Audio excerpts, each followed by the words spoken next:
हाँ तो स्टूडेंट्स ये रही हमारी एग्जांपल नंबर 9.3। देखें इसमें वो क्या कह रहा है, if you toss a fair dice 6 times. अब फेयर डाई आ गया यानी कि मतलब कि उस डाइस की बात की जा रही है जो आप लूडो का डाना इस्तेमाल करते हो लूडो के अंदर, ठीक है, जिसे 6 दफ़ा उछाला जा रहा है, मतलब कि नंबर ऑफ ट्रायल्स कितने हो गए 6। तो देखो बच्चों ये बायनॉमियल प्रोबेबिलिटी डिस्ट्रीब्यूशन है, मुझे कैसे पता चलेगा, जब आप यहाँ पे यानी क्वेश्चन में आपके विद रिप्लेसमेंट लिख दिया जाएगा ना, तो वो होता है दूसरा जो हाइपर होता है, ठीक है।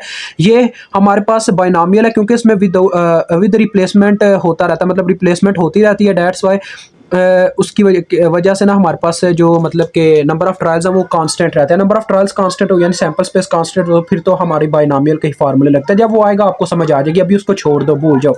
जिन बच्चों को ये नहीं पता ये मैं कैसे डाटा लिखता हूँ, वो जाके इसका लेक्चर नंबर 1 ले लें, चैप्टर नंबर 9 का, उसमें मैंने बायनॉमियल को एक्सप्लेन किया, बायनॉमियल प्रोबेबिलिटी डिस्ट्रीब्यूशन होती क्या है, ठीक है बच्चों। तो ये नंबर ऑफ ट्रायल्स है, यानी कि जितनी दफ़ा डाइस को उछाला जा रहा है वो नंबर ऑफ ट्रायल्स के इक्वल होता है। तो कितनी दफ़ा उछाला जा रहा है, 6 दफ़ा, तो ये n के इक्वल आ गई। नंबर ऑफ ट्रायल्स को n से प्रेजेंट करते हैं। उसके बाद बच्चों हमें प्रोबेबिलिटी ऑफ सक्सेस लिखना होता है जिसको p से प्रेजेंट करते हैं। तो प्रोबेबिलिटी ऑफ सक्सेस का क्या मतलब है, यानी कि जो चीज़ हम चाहते हैं हमें वो मिल रही हो। तो देखो वो क्या कहता है, हमें क्या चाहिए, वो कहता है what is the probability of getting no even number.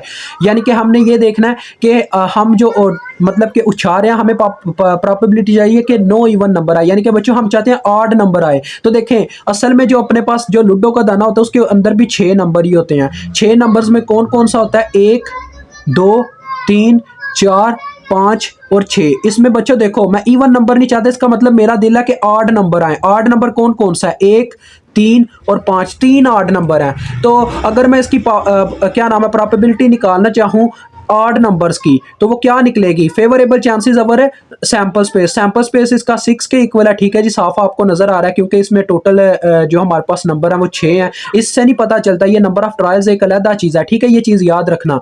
यहाँ से हमें पता चलता होता है, यानी आपने जहाँ आप चाहे जितनी मर्जी दफ़ा डाइस को उछाले हो, आपका सिंपल एक डाइस से आपने देखना होता है, ठीक है। तो देखो बच्चों क्या यहाँ पे फिर हुआ हमारे पास, यानी हमारे पास आ गया, यानी कि हमारे पास जो फेवरेबल चांसेस हैं वो 3 है, यानी कि हमारे पास जो हम चाहते हैं वो 3 नंबर ऐसे जो आ जाएं, यानी कि 1 आ जाए, 3 आ जाए, 5 आ जाए, जबकि टोटल नंबर है 6।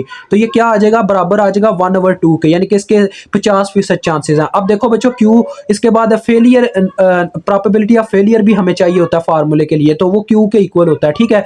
तो क्यू को फाइंड आउट करने का तरीका होता है बच्चों, हमने ये इक्वेशन पढ़ी थी उस लेक्चर के अंदर जो मैं आपको बता रहा था, जाके ले लेना, वो थी p + q = 1। तो लिहाजा इसको अगर मैं करूं q = 1 है तो p इधर से उठ के उधर जाके माइनस हो चुका हुआ है, इसका यही मतलब बनता है, ठीक है जी। तो बस इसमें माइनस करो 1 - 1/2, तो आपको q की वैल्यू भी मिल गई 1/2, डन हो गया। अब बच्चों बात आती है जो उसने हमसे पूछा हुआ है, हमने वो काम उसको करके दिखाना है। तो बच्चों इस केस में अब बात आती है, देखिए आपको पता है इसमें हमने करना क्या, हमने बस एक ही प्रोबेबिलिटी निकालनी है जिसका मतलब है नो इवन नंबर, ठीक है। नो इवन नंबर अब कैसे आपको पता चलेगा, अब आप लिख दीजिएगा बच्चों कि हमारा जो लेट्स से यहाँ पे आप कह लें नो इवन नंबर मीन्स इसका क्या मतलब हो सकता है, यानी कि कोई इवन नंबर ना आए। तो देखो बच्चों 3 इवन नंबर हैं, हमने 6 दफ़ा डाइस को उछालना है, इसका मतलब 6 दफ़ा उछालते हैं, यानी कि 6 की 6 दफ़ा या तो 8 नंबर आ जाए, या इस तरह से आप कह सकते हो कि 6 की 6 दफ़ा इवन नंबर नहीं आया। दोनों का एक ही मतलब बनता है, यानी कि हमारे पास आपको पता है वैसे फार्मूला क्या होता है, वो मैं फार्मूला आपको लिख के दिखाने लगा। फार्मूला था हमारे पास p, ये मैंने आपको बताया था उसी लेक्चर के अंदर, which is equal to n of x probability of success की power x, probability of failure की पावर n - x। ये बच्चों फार्मूला था जिसमें हमारा जो x होता है बच्चों वो बराबर होता है 0 1 2 3 से सो ऑन n तक।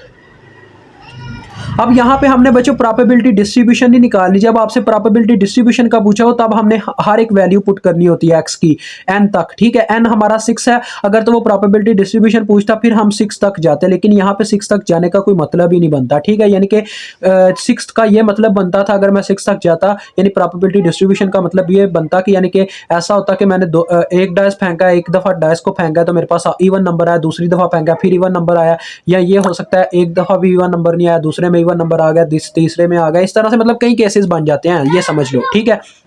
लेकिन यहाँ पे कहा जा रहा है नो इवन नंबर, यानी कि यहाँ तो बच्चों यानी नो इवन नंबर हम x की वैल्यू 0 पुट करेंगे क्योंकि x प्रेजेंट कर रहा है यहाँ पे इवन नंबर्स को, ठीक है। तो नो इवन नंबर्स मतलब कि 0 इवन नंबर आया, तो लिहाजा x की वैल्यू आपने 0 पुट कर देनी है, बस इतनी सी बात है। तो x इज इक्वल टू आप 0 पुट कर दोगे, ठीक है, यानी कि ये वाला x 0 से रिप्लेस हो जाएगा।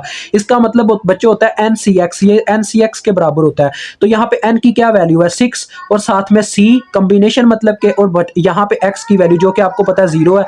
उसके बाद प्रोबेबिलिटी ऑफ सक्सेस कितनी है बच्चों, हमारे पास 1/2 जिसकी पावर x है। x क्या है बच्चों 0 के इक्वल है, और q प्रोबेबिलिटी ऑफ फेलियर जो कि वो भी 1/2 के इक्वल है, और n माइनस एक्स इसकी पावर है। तो n की क्या वैल्यू है 6 माइनस 0, ये आ गया हमारे पास। तो अगर इसको सॉल्व करते हैं हमारे पास, तो कैलकुलेटर हमें क्या आंसर देता है, ये बच्चों हमें कैलकुलेटर आंसर देता है 1/64। ठीक है जी, ये आपका आंसर आता है। मुझे उम्मीद है आपको समझ आ गई होगी, काफी इजी है, बस इतनी सी है बच्चों आपके पास एग्जाम।